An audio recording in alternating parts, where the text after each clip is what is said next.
ចាជំរាបសួរដល់ទស្សនិកជនដែលកំពុងតែទស្សនានៅវីដេអូមួយនេះហើយថ្ងៃនេះផងដែរនាងខ្ញុំចង់មកនិយាយពាក់ព័ន្ធជាមួយនឹងការ install ម៉ាស៊ីនត្រជាក់នៅខាង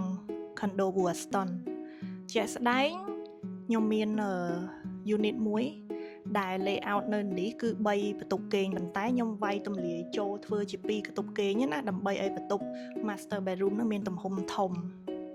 ដូច្នេះហើយខ្ញុំក៏បំពាក់នៅម៉ាស៊ីនត្រជាក់រៀងច្រើនដែរគឺម៉ាស៊ីនត្រជាក់ទាំងអស់វាមាន14គ្រឿងជាទូទៅនៅក្នុងបន្ទប់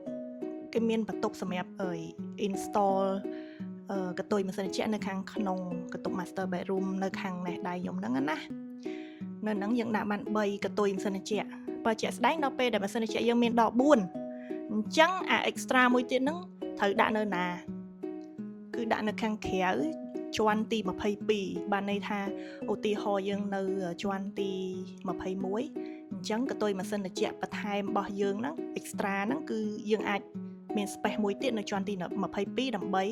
install កតុយម៉ាស៊ីនត្រជាក់អញ្ចឹងម៉ាស៊ីនជាក្នុងករណីបងប្អូនដែលគាត់មាន unit នៅណែដែរហើយគាត់ចង់តឡើងម៉ាស៊ីនត្រជាក់ច្រើនដូចខ្ញុំ